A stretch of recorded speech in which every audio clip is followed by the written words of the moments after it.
Bonsoir et merci de nous rejoindre pour faire le tour de l'actualité en Moselle. Voici les titres de ce mercredi 14 décembre.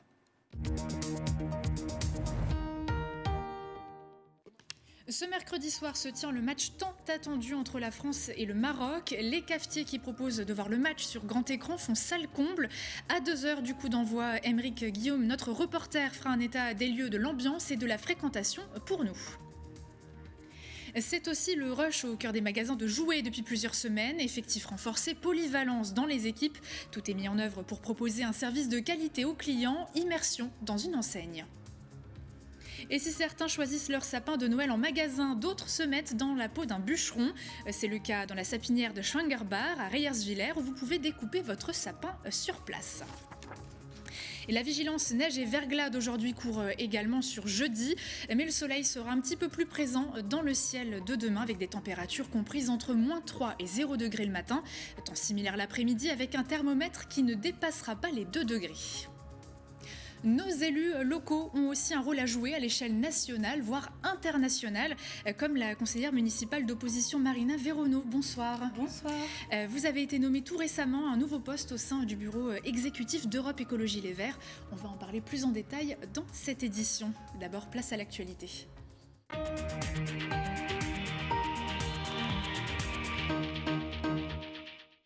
Et l'annonce vient de tomber ce mercredi. Le groupe Kinépolis a repris le cinéma Gaumont d'Amnéville. 9 cinémas du Grand Est leur appartient déjà, avec en premier lieu Saint-Julien depuis 1995, puis Metz, Longwy, Thionville ou encore Nancy et Mulhouse. Le complexe de 12 salles et 2462 fauteuils à Amnéville appartient donc désormais à ce groupe belge qui en Europe compte 63 cinémas. Kinépolis a annoncé dans un communiqué que cette acquisition se ferait progressivement après une phase d'intégration des équipes en place et une écoute des attentes des spectateurs. 33 départements en vigilance orange depuis hier soir et en Moselle, il s'agit du premier véritable épisode neigeux cette année. Les transports scolaires ont d'ailleurs été suspendus ce mercredi et malgré la prévention de la préfecture, l'état des routes a rendu parfois la circulation difficile, notamment sur l'A31 en direction du Luxembourg, entre Metz et Nancy, mais également entre Forbach et Sarreguemines avec la D31 difficilement praticable et ce avec son lot d'accidents malheureux. Alors pour la journée de demain, donc jeudi, la vigilance sera encore d'actualité. C'est le temps fort de ce soir, deuxième demi-finale consécutive de Coupe du Monde pour l'équipe de France qui rencontre ce soir le Maroc. Un match particulier pour les deux nations, mais aussi pour les supporters qui continuent à vivre intensément cet événement. À noter que le vainqueur de ce match rencontrera l'Argentine qui s'est imposée hier soir face à la Croatie 3-0. Mais tout de suite, direction la place Saint-Louis à Metz avec Aymeric Guillaume. Aymeric, bonsoir. Comment est l'ambiance à 2h du coup d'envoi ? Oui, alors nous sommes en direct du PAB à Metz à 2h du coup d'envoi, comme tu l'as dit, et je suis en compagnie tout de suite de Sébastien. Sébastien, est-ce que vous comptez faire le plein ce soir avec la retransmission du match France-Maroc ? On espère fortement, oui. Est-ce que durant tout le long de la compétition, vous avez vu qu'il y a eu un peu plus de monde au fil des matchs ou pas du tout ? Dès le départ, il y a eu du monde quand même qui a suivi la Coupe du Monde. Du monde pour la Coupe du Monde, on est à 90 minutes au minimum d'une nouvelle finale pour l'équipe de France face à l'Argentine, qui avait déjà subi la loi de Kylian Mbappé et des siens en 2018 au Mondial en Russie. De l'autre côté, on a le Maroc, première nation africaine à atteindre les demi-finales de la Coupe du Monde et qui espère pouvoir aller plus loin. Les supporters sont en plein rêve. Après l'Espagne et le Portugal, les Lions de l'Atlas veulent s'offrir le scalp des hommes de Didier Deschamps. Et en ma compagnie, Ninon, supportrice française. Ninon, comment est-ce que tu vis un peu ce début de match ? Très bien. Très bien. Est-ce que tu as une attente particulière pour ce match du coup ? Quel est ton pronostic un peu pour France-Maroc ? Moi, je dirais du coup 3-1 pour la France. Et puis, voilà. Des buteurs peut-être en particulier ? Mbappé, je pense. Mbappé. Peut-être Giroud. Mbappé, Giroud buteur. Pour savoir si le pronostic de Ninon est juste, il faudra attendre le coup de sifflet final de cette deuxième demi-finale de la Coupe du Monde France-Maroc. Merci beaucoup pour ces précisions, Aymeric, et bon match à tous. Moins bonne nouvelle pour les utilisateurs des parkings Indigo à Metz. Les tarifs vont augmenter de 8% dès le mois de janvier. Une décision votée ce 12 décembre par les élus de l'Eurométropole de Metz. Il s'agit d'une hausse de 8% pour les parkings République, Pompidou, Gare, Comédie et Cathédrale et 5% pour le parking Coilin. Les abonnements, quant à eux, grimperont de 3% pour les résidents et 5% pour les autres. Le forfait soirée, quant à lui, restera à 1 €, tout comme la gratuité pour les 15 premières minutes. Si ces hausses semblent très fortes, les élus se sont voulus rassurants en expliquant que c'était moins fort que prévu. En effet, les tarifs n'avaient pas augmenté depuis 2018. En appliquant le taux d'inflation actuel, la hausse des prix aurait pu être de l'ordre de 12%. Vous devez peut-être encore finaliser vos cadeaux de Noël. Alors pensez au chalet solidaire à Metz et alentour. Le traditionnel stand de l'UNICEF ne passe pas inaperçu au centre Saint-Jacques à Metz. Et cette année, celui en soutien au peuple ukrainien non plus. De quoi donner une dimension solidaire en cette fin d'année. C'est un reportage de Colline L'Expert. Pour accompagner les cadeaux qu'elle va faire à ses proches, Dominique a choisi des cartes de vœux UNICEF. Je ne les prends pas spécialement pour les fêtes. Je les prends pour utiliser toute l'année.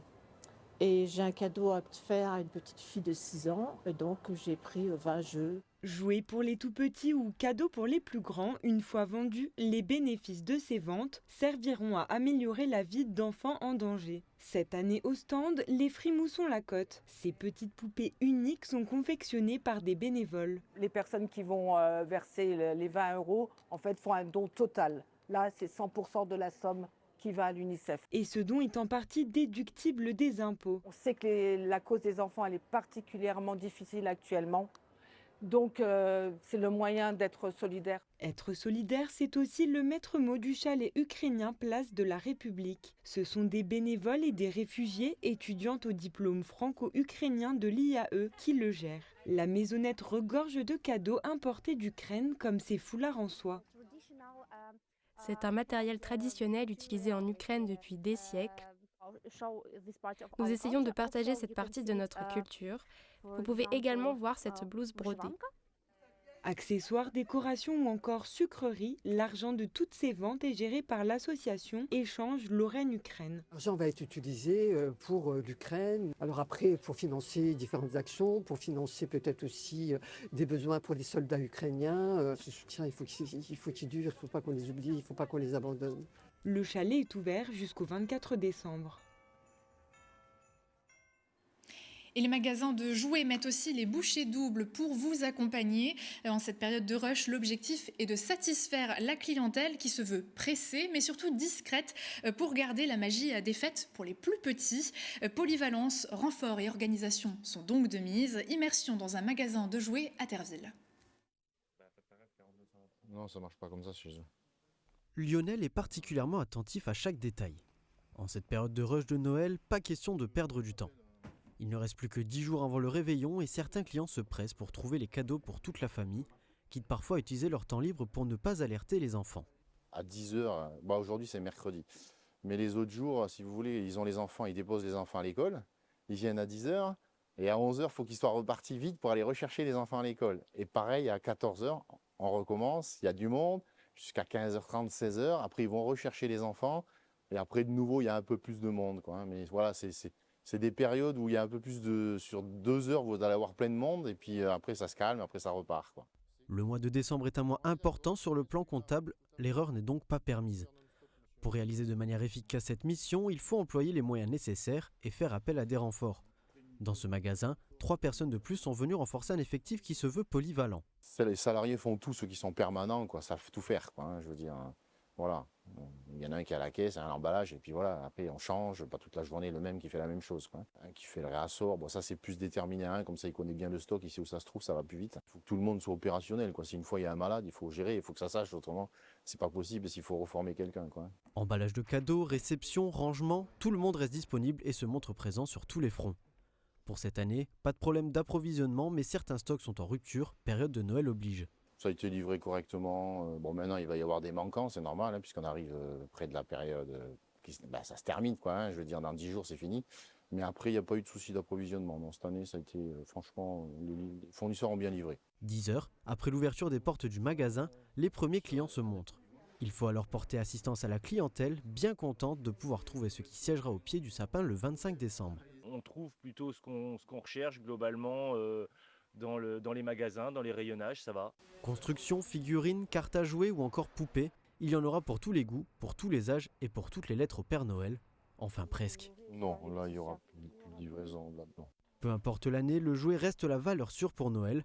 Depuis 2021, année record où les ventes ont dépassé 3,8 milliards d'euros, la France est devenue le premier marché du jeu et du jouet en Europe, et compte bien le rester.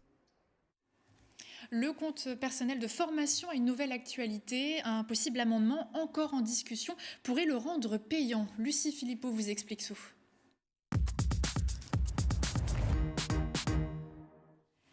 Samedi 10 décembre, l'exécutif a déposé un amendement dans le budget 2023 concernant le CPF, le compte personnel de formation. Le gouvernement a exprimé une volonté, celle de faire participer les salariés dans le financement de leur compte professionnel de formation. Lucie, bonsoir. Bonsoir Uranie.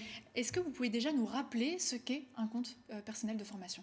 Le compte personnel de formation, le CPF, vous savez, c'est cette cagnotte d'argent que vous cumulez chaque année travaillée. Par an, vous récoltez 500 € et votre compte est plafonné à 5 000 €. Cet argent vous sert à financer une formation de votre choix, du permis de conduire en passant par une formation couture ou encore une aide à la création d'entreprise. Tout est possible. Jusque-là, tout va bien, mais comme je le disais, le gouvernement veut revoir ce système, initialement gratuit. Il souhaite faire participer donc financièrement les salariés. Exactement, Uranie. Les salariés devront bientôt mettre la main à la poche s'ils veulent se former. C'est en tout cas ce que prévoit l'amendement proposé par l'exécutif. Cette participation devrait être proportionnelle au coût de la formation choisie. Un peu comme ce qui peut vous arriver lorsque la Sécu ne vous rembourse qu'une partie du coût d'une consultation chez un médecin. Les demandeurs d'emploi ne seraient pas concernés par cette mesure. Faire participer les salariés au financement de leur formation, ça permettrait au gouvernement de faire des économies, si j'ai bien compris. Oui, des grosses économies. Le CPF a engendré sur 3 ans plus de 5 millions d'inscriptions pour un montant de près de 7 millions d'euros. Alors pour France Compétences qui coordonne le CPF, ça fait un gros budget. Entre 2020 et 2022, l'organisme a ainsi cumulé 11,2 milliards d'euros de déficit avec ces formations. Une décision forcément mal accueillie pour ceux qui envisagent prochainement de se former, parce qu'à la base, le CPF est là pour vous aider, pour vous former plus facilement et surtout gratuitement. Là, ce ne sera plus le cas. Certaines personnes seront donc moins tentées de mettre la main au porte-monnaie. Si cet amendement passe.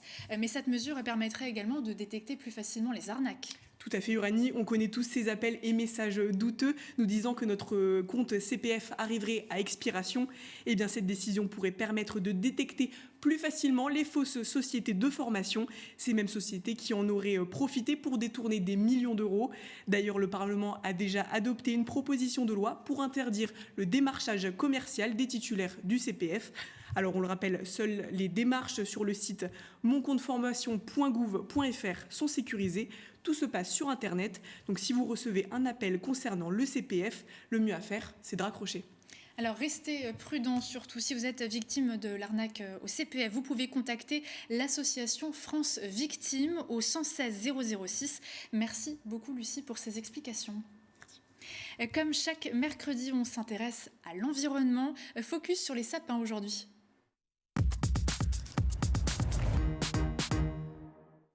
Avez-vous déjà décoré votre sapin ? Avez-vous déjà seulement trouvé celui qui ornera votre foyer pour plusieurs semaines ? Alors si certains ont choisi de se rendre en magasin, d'autres ont pris le parti de couper leur arbre de Noël eux-mêmes. C'est ce que propose la sapinière de Schwangerbar à Reyerswiller. Et les familles intéressées par la démarche sont nombreuses. Regardez. Un bruit de tronçonneuse résonne dans ce champ de sapins et on aperçoit quelques têtes au milieu de tous ces arbres. Pour trouver les sapins parfaits, certains ont choisi d'aller couper eux-mêmes leurs sapins. Dans cette sapinière de Schwangerbar, c'est possible. Ce sont surtout des habitués qui viennent, une dizaine par saison. Déjà, il faut se prendre le temps pour aller dans les sapinières, puisqu'il faut être équipé avec la pluie, avec la rosée du matin. Donc ce ne sont que les gens qui aiment bien la nature et qui veulent choisir vraiment le sapin parfait pour eux, qui viennent dans les plantations. Et ils viennent relativement tôt. Le propriétaire vous donnera directement rendez-vous dans le champ et vous pourrez ensuite faire votre choix. Il n'y a pas de différence de prix que vous choisissiez et coupiez le sapin dans le champ ou que vous lâchiez à la sapinière. Le prix varie de 10 à 40 € en fonction de la hauteur. C'est devenu une tradition pour cette famille qui depuis environ 5 ans vient faire son choix dans cette sapinière. Cette année, ils sont venus pour couper 6 sapins pour toute leur famille. C'est plus traditionnel. Ouais, le choix est déjà plus grand dans la sapinière, il y a plus de choix. Et puis, le fait de le couper, déjà on sait qu'il est fraîchement coupé. Et puis c'est vraiment dans une ambiance de Noël, d'aller dans la sapinière plutôt que d'aller chez nous. Noël. C'est pour passer un Noël en famille. Un moment en famille ? Oui, un moment en famille. Et pour qu'on s'amuse bien. Il ne vous reste plus qu'à charger votre sapin pour ensuite le décorer. Et on quitte la forêt pour parler culture. Dans la boîte à malice ce soir, Alicia Hublot nous réserve une émission spéciale consacrée à Aurélia, une auteure, compositrice, interprète et multi-instrumentiste, ce qui lui vaut d'être en finale mardi prochain. De la France, un incroyable talent. En attendant, grâce à cet entretien, vous allez tout savoir sur elle et sur son amour pour les instruments de musique, comme elle l'explique. C'est un peu un jeu aussi pour moi dans un sens, parce que j'aime bien apprendre des nouvelles choses. Il y a ce côté un petit peu satisfaisant d'apprendre des nouveaux morceaux. Et puis après, quand on crée, c'est plutôt un côté où j'ai une idée, je veux la transmettre. Alors comment je fais pour la transmettre? C'est aussi simple que ça. C'est que si jamais j'ai envie d'écrire sur un thème, ou si j'ai envie de, je sais pas, faire une musique que j'aimais beaucoup, par exemple si c'est une reprise, je me dis tiens, c'est un peu un challenge, je vais faire tous les instruments.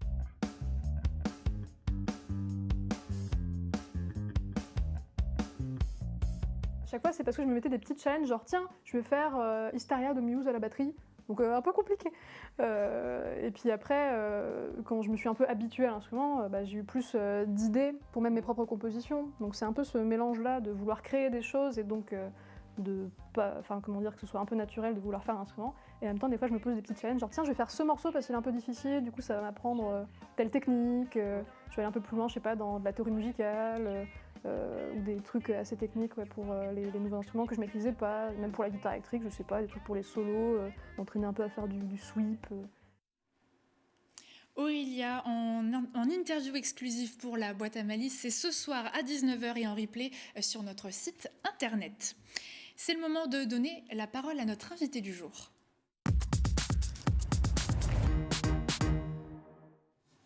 Marina Véronneau, bonsoir. Bonsoir. Je rappelle que vous êtes conseillère municipale à l'opposition à Metz et aussi conseillère métropolitaine à Metz au sein du groupe UNI. Vous faites également partie depuis peu du bureau exécutif du groupe Europe Écologie Les Verts, parti au sein duquel se sont déroulées des élections il y a très peu de temps pour élire une nouvelle tête de liste. C'était une suite logique pour vous ? Oui, tout à fait. Alors juste un petit mot, effectivement, ce week-end, nous avons eu en fait notre congrès au sein de notre parti écologiste EELV. Donc nous avons renouvelé nos instances et nous avons élu Marine Tondelier à la tête de notre parti. Et moi, j'ai la chance de faire partie du bureau exécutif, donc de la direction du parti, en tant que déléguée à l'Europe et à l'international. Et c'est une suite logique puisque au sein de notre territoire, je suis très attachée aux thématiques transfrontalières et européenne. Quel va être votre rôle en étant dans cette entité-là ? Alors, donc le bureau exécutif, comme je le disais, c'est la direction du parti. Donc, nous devons en fait faire le lien avec l'interne du parti, mais évidemment avec l'externe du parti. Nous allons suivre les grands sujets, actuellement l'énergie, la guerre en Ukraine pour moi, et effectivement aussi les retraites qui sont à venir. Et évidemment, nous aurons aussi une part à jouer dans les élections à venir pour le Parlement européen. Alors, vos priorités vont être un petit peu plus tournées vers l'Europe et l'international. Ce sont déjà des priorités pour vous à l'échelle locale à Metz ? Complètement. J'ai été, vous savez, pendant une année, quand je suis arrivée à Metz, travailleuse transfrontalière à Luxembourg. Donc, c'est un sujet que je connais particulièrement bien. Je suis impliquée aussi dans la très belle association Quatropole de coopération transfrontalière. Et nous avons beaucoup de choses à faire sur ce territoire. Donc, c'était une suite, effectivement, assez logique. Est-ce que ça veut dire que vous serez moins présente dans le paysage local politique ? Bien sûr que non, ça n'a rien à voir. Je serai complètement à 100% sur mon territoire à Metz et au sein de la métropole. C'est deux choses différentes. Là, c'est un mandat externe, le fait d'être élu à la métropole et au conseil municipal, et être au bureau exécutif à la direction de mon parti écolo, c'est un mandat interne. Donc évidemment que je serai sur le terrain avec vous tout le temps. Alors, est-ce qu'on peut peut-être imaginer à l'inverse ? Donc, vous serez présente dans la politique locale encore. Est-ce qu'il y aura des retombées avec cette nouvelle fonction sur la politique locale, ou en tout cas, oui, des retombées, si on peut dire ça comme ça ? Alors des retombées, ça veut dire quoi exactement ? Est-ce que le travail que vous allez pouvoir faire avec cette fonction qui est un petit peu plus haute pourra vous permettre d'avoir un impact sur notre paysage politique local ? J'espère en tout cas qu'on a notre groupe Unis pour Metz, qu'on pourra renforcer ça au niveau de la municipalité et de la métropole, et aussi continuer à parler avec nos autres partenaires sur le territoire évidemment, et aussi permettre d'avoir un impact plus fort sur ces questions européennes et internationales qui nous concernent au premier plan puisque nous sommes un territoire transfrontalier. Donc le Nouvel Horizon, vous l'avez dit pour vous, en tout cas le plus proche, ça va être les élections européennes de 2024. Concrètement, ça veut dire quoi ? Ça va être quoi comme travail en amont ? Alors, en amont, et on va le commencer dès le début de l'année prochaine, alors je ne le ferai pas seule, on est une équipe solide et solidaire, on sera plusieurs, on va travailler déjà sur le fond, sur le projet, sur le programme. Ensuite, on travaillera évidemment à constituer un pôle avec des candidats qui porteront notre projet, et c'est exactement ça qu'on va faire. Est-ce que vous avez aussi à cœur de redonner envie aux citoyens de voter pour ces élections qui traditionnellement sont assez fortes en taux d'abstention ? Bien évidemment, et la chance que j'aurai justement, et ça fait un peu le lien avec la question que vous m'avez faite tout à l'heure, c'est vraiment de démontrer que l'Europe se fait aussi dans les territoires et qu'elle a un impact direct sur les citoyens et les citoyennes. On sent au sein du parti Unis pour Metz depuis quelque temps une nouvelle vague aussi. Comment vous l'expliquez ? Alors, en fait, je pense que vous faites référence au fait qu'on a un nouveau président de groupe. Entre autres. C'est pour ça. Donc, en fait, effectivement, Jérémy Roch est notre nouveau président de groupe. Ça permet, en fait, vraiment d'instaurer une nouvelle dynamique. Et ce qu'on voulait avec ce changement, c'était aussi d'être plus proche de nos électeurs, de nos électrices. On a, dès le départ, il y a quelques semaines, fait une très belle rencontre avec elles et eux. On avait eu un petit reportage. Donc, c'est ça qu'on veut continuer à faire. Et par rapport à votre nouveau statut, quel va être le calendrier maintenant ? Est-ce que vous avez des rendez-vous par semaine, par mois précis pour travailler sur tout ça ? Bien sûr. Alors déjà, au niveau de la direction, on a des rendez-vous toutes les semaines. Donc c'est beaucoup de travail. J'ai encore une autre réunion ce soir. Voilà. Ensuite, on a aussi des réunions toutes les semaines avec notre groupe municipal. Donc tout ça s'enchaîne tout le temps, en fait, finalement. Donc il n'y aura pas trop de répit. Merci beaucoup pour votre présence sur notre plateau. L'image du jour nous emmène à Mézières-les-Messes où le futur hôpital privé Elsan en Moselle a planté son premier arbre aujourd'hui. Il s'agit d'un ginkgo appelé arbre de la santé, réputé pour ses propriétés médicinales et symbole de la résilience des soignants pendant la période Covid. Cet établissement réunira les actuels hôpitaux Claude Bernard et Notre-Dame à Thionville pour couvrir un bassin de 800 000 habitants et proposer toutes les disciplines médicales et chirurgicales. Sur un parc de 10 hectares, le bâtiment principal de 33 000 m² et les entités annexes de 12 000 m² cohabiteront dans un parc riche en biodiversité. Après une première phase de défrichement en septembre, les grands travaux devraient commencer ce printemps 2023 pour s'achever au premier semestre 2025. Merci beaucoup pour votre attention. Votre soirée continue, bien sûr, avec Jean Milon qui fera face à Hélène Boulanger, présidente de l'Université de Lorraine, suivie par la boîte à malice à 19h. Et bien sûr, vivez le match de Metz Handball face à Toulon dès 19h55. Très belle soirée et à demain.